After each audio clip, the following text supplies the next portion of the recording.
베드로전서 2장 9절에서 10절 말씀 함께 봉독합니다. 그러나 너희는 택하신 족속이요 왕같은 제사장들이요 거룩한 나라요 그의 소유가 된 백성이니 이는 너희를 어두운 데서 불러내어 그의 기이한 빛에 들어가게 하시니에 아름다운 덕을 선포하게 하려 하심이라. 너희가 전에는 백성이 아니더니 이제는 하나님의 백성이요 전에는 긍휼을 얻지 못하였더니 이제는 긍휼을 얻은 자니라. 아멘. 전쟁으로 고아가 된 아이가 이제 보육원에서 살다가 어느 부잣집의 양자로 입양이 되었습니다. 이제 그 아이는 허기진 배를 움켜잡고 밤을 지새울 일이 없어졌습니다. 좋은 집에서 살고 또 좋은 옷을 입고 또 맛있는 음식을 먹으면서 행복하게 살 수 있는 복을 받은 겁니다.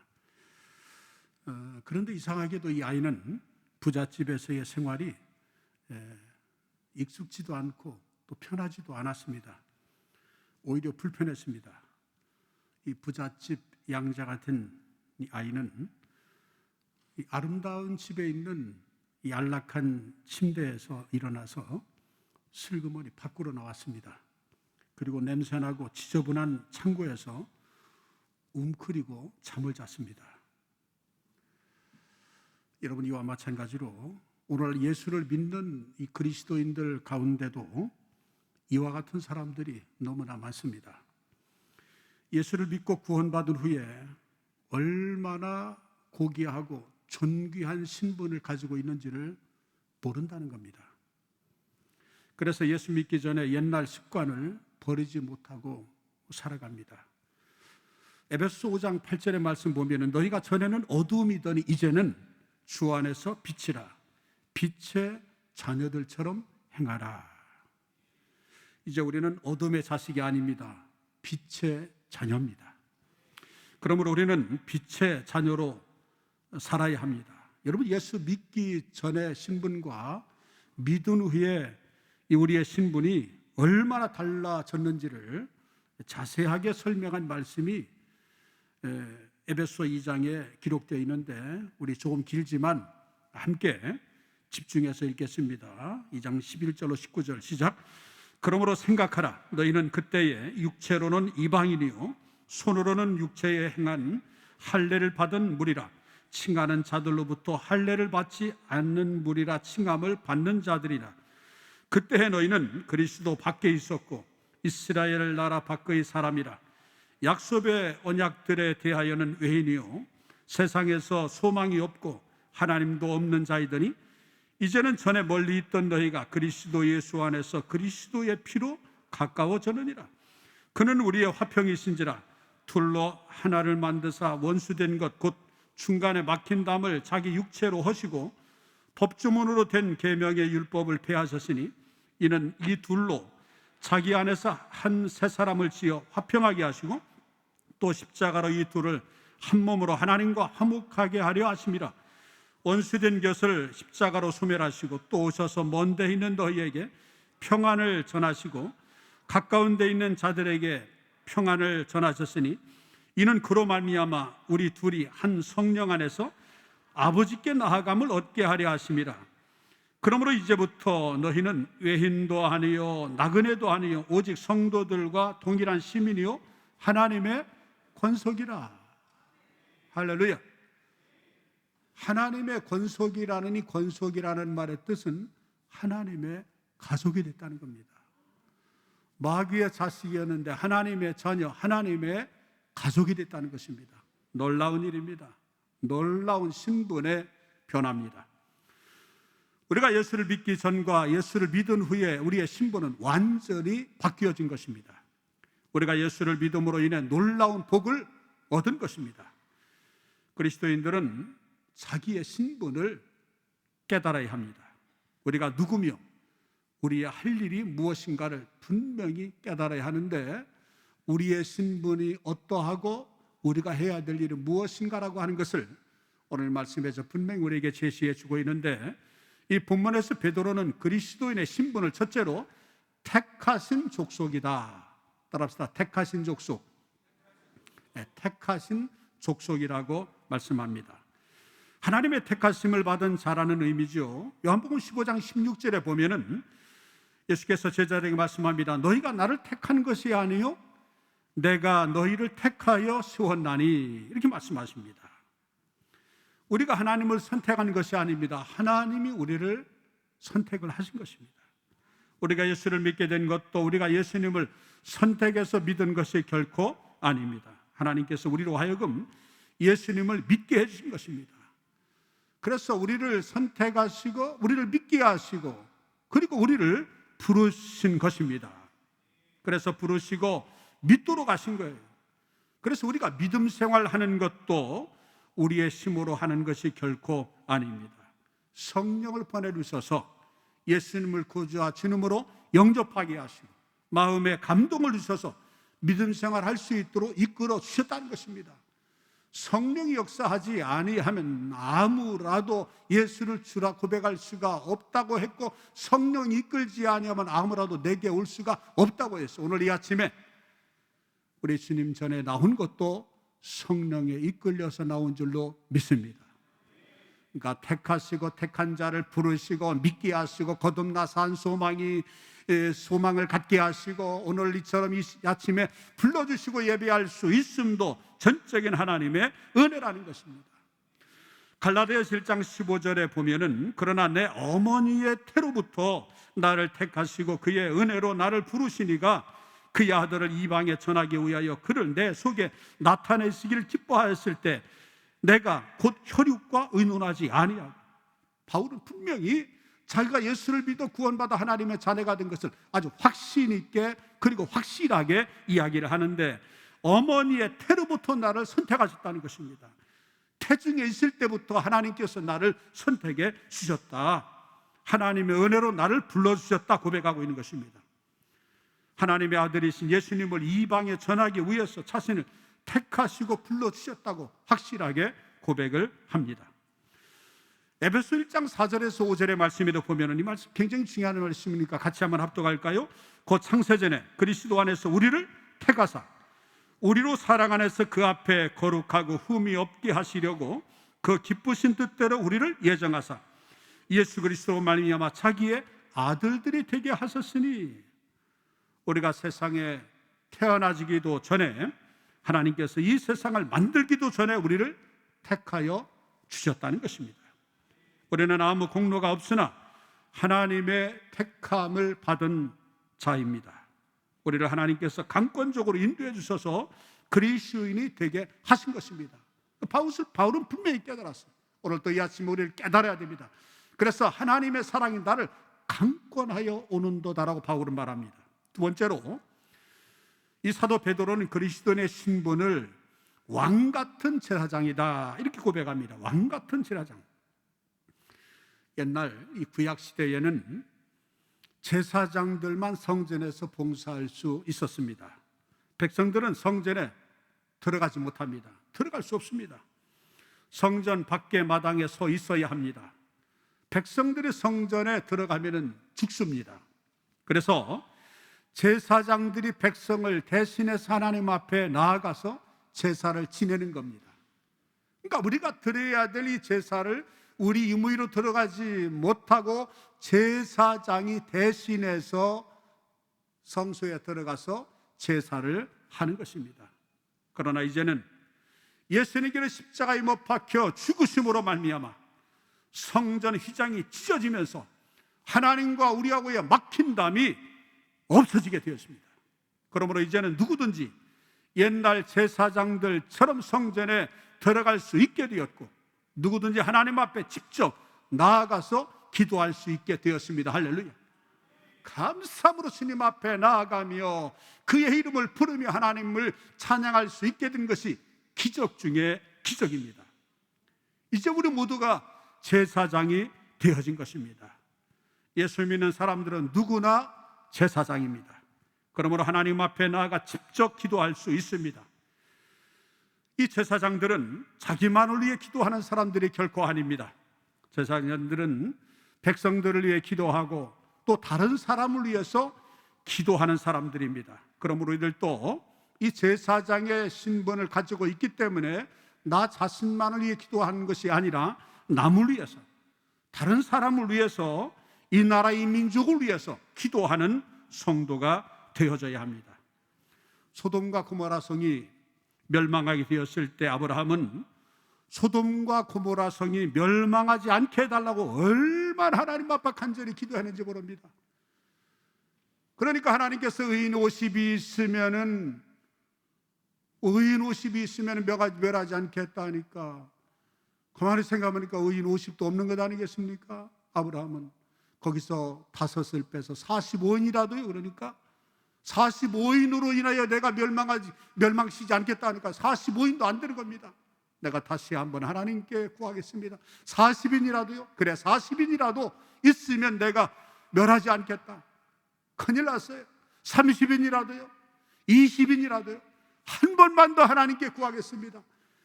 10명 의인이 있으면 그래도 멸하시겠습니까? 그런데 멸했어요. 소돔성의 의인 10명이 없어서 하나님의 심판의 진노를 피하지 못하고 멸망받았습니다. 그런데요, 놀라운 사실은 아브라함이 그때 그렇게 간절히 기도한 것은 조카 롯을 구원하기 위해서 하나님 앞에 간절히 기도하는 거예요.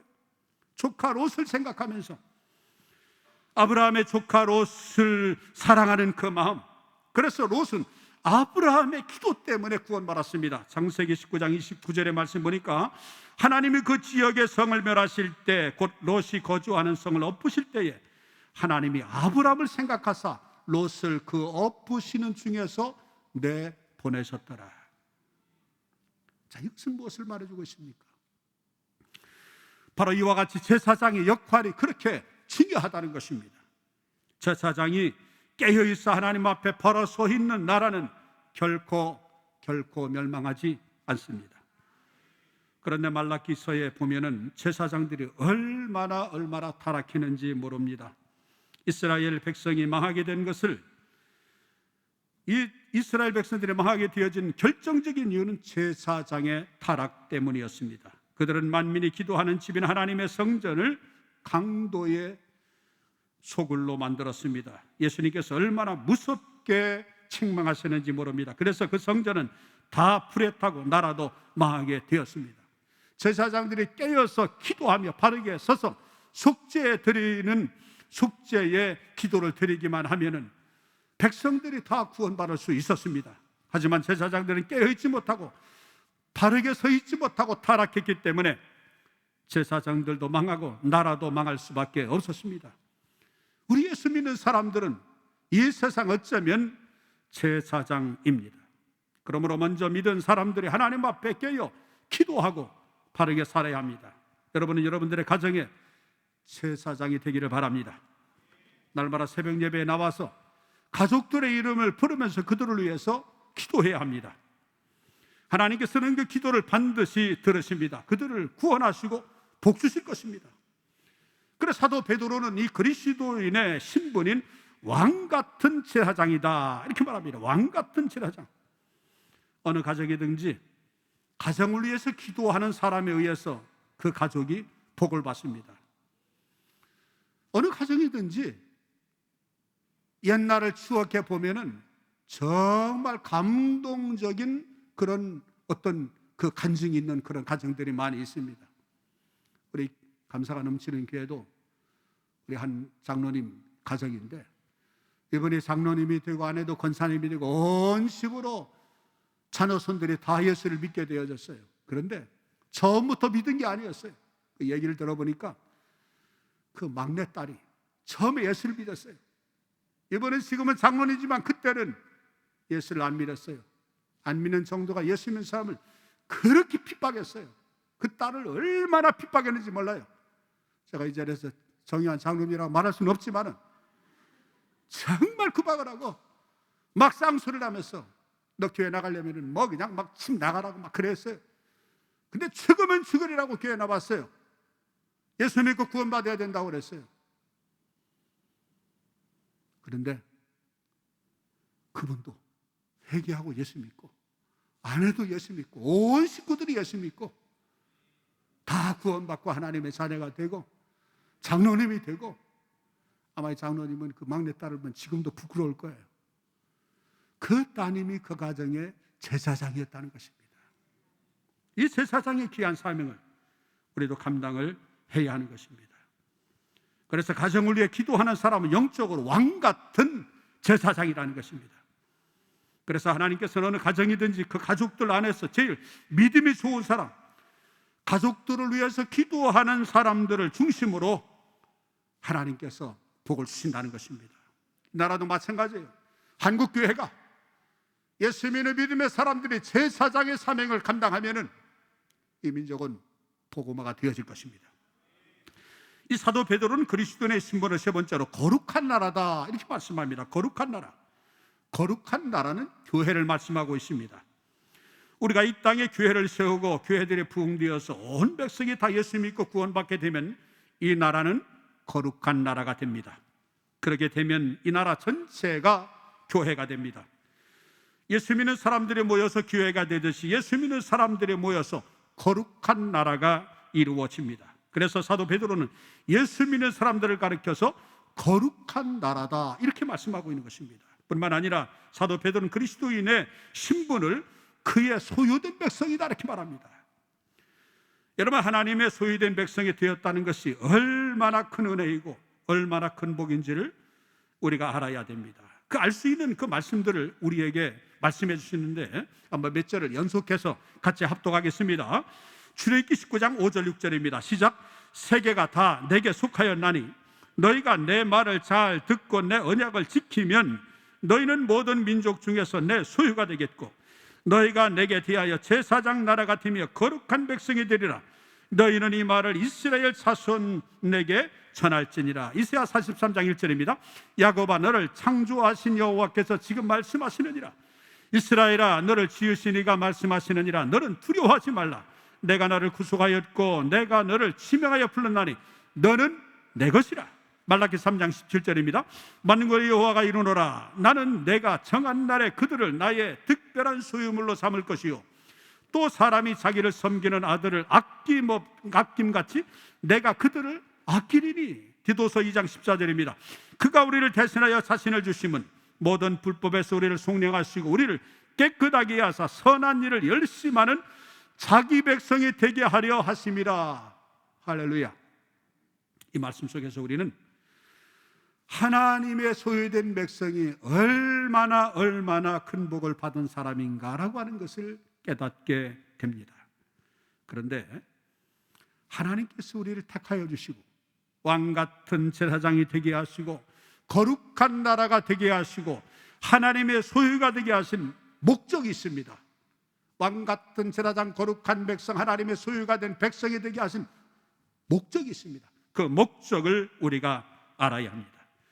오늘 본문 말씀 9절에 보면은 이는 너희를 어두운 가운데서 불러내어 그의 기이한 빛에 들어가게 하신 이의 아름다운 덕을 선포하게 하려 하심이라. 여기서 우리는 우리에게 하나님께서 왕같은 제사장, 거룩한 백성, 하나님의 소유가 된 당신의 가족이 되게 하신 그 목적, 이유가 있다고 하는 것을 우리는 여기에서 알 수가 있습니다. 이 이유를 깨달아야 됩니다. 이것이 하나님 우리에게 주신 또한 사명인 것입니다. 사명. 이 사명을 우리는 깨닫게 됩니다. 그리스도인들은 항상 하나님의 사랑과 은혜를 드러내고 선포해야 됩니다. 하나님이 나를 이렇게 사랑하셨어. 하나님에게 이렇게 내게 은혜를 베풀어 주셨어.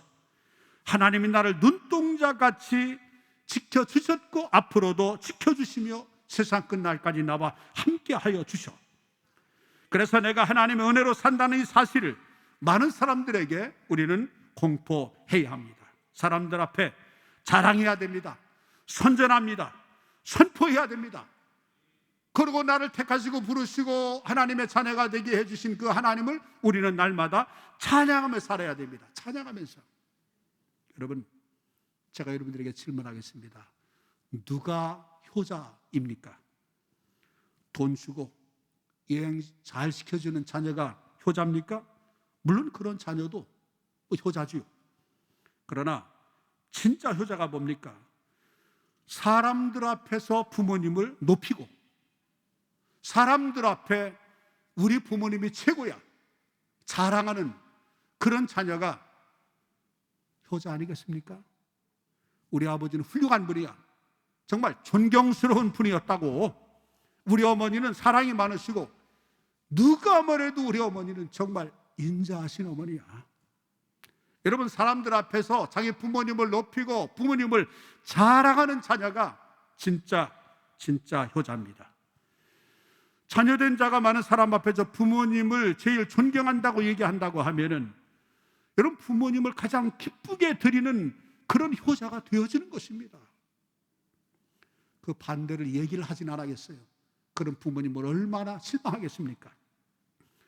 여러분, 하나님 앞에 하나님의 자녀들도 마찬가지입니다.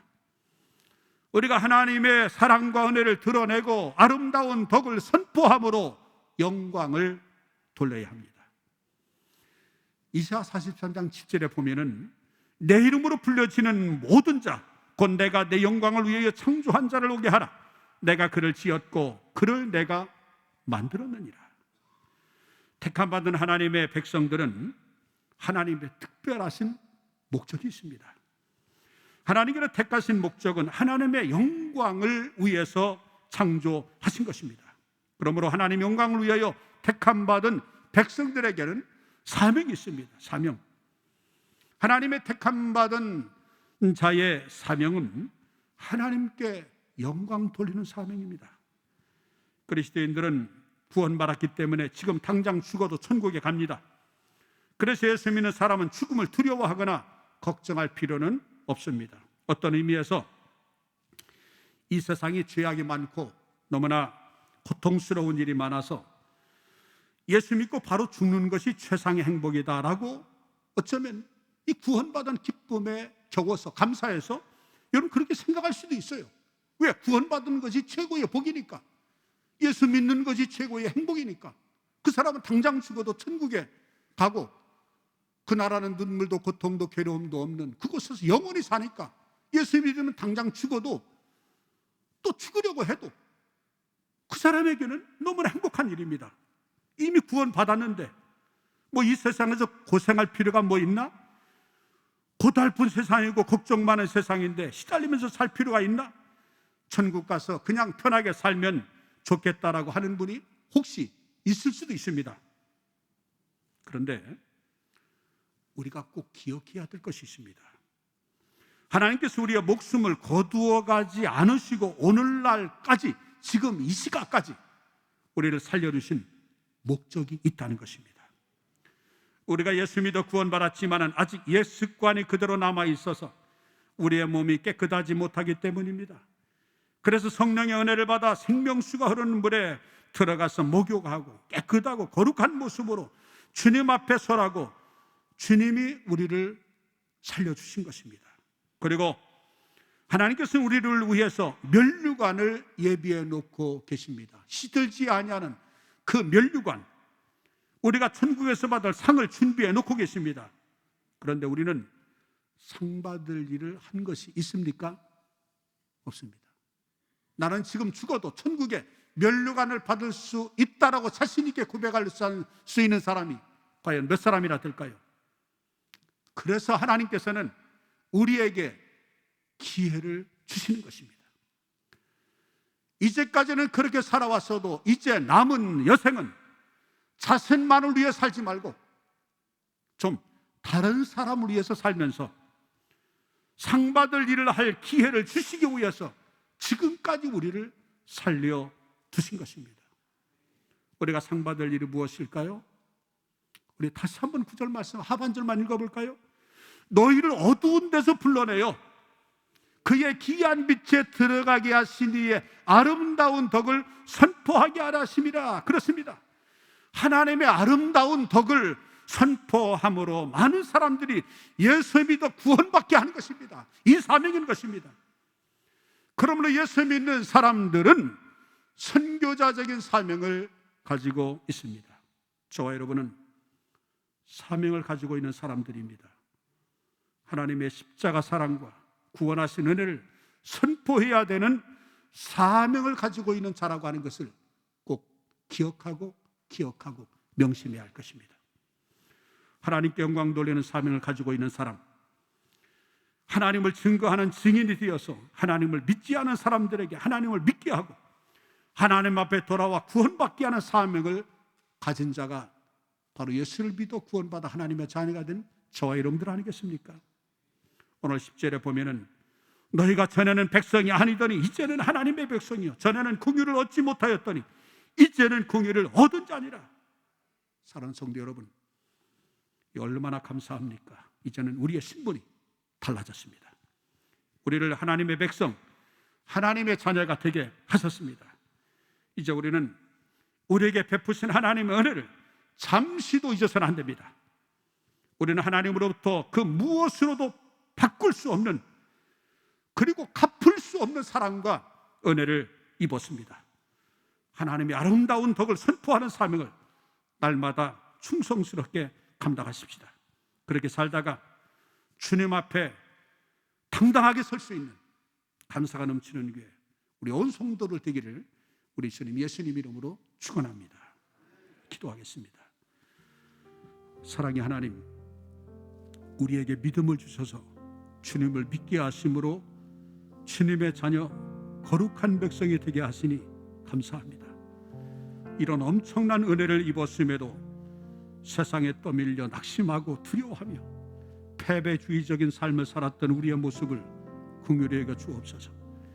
하나님의 자녀로서 주님의 택하신 백성으로서 당당하게 살게 하여 주옵소서. 주님의 은혜를 모든 순간 기억하며 날마다 아름다우신 주님을 찬양하고 자랑하고 십자가 사랑을 선포하는 우리 모두 되게 하옵소서.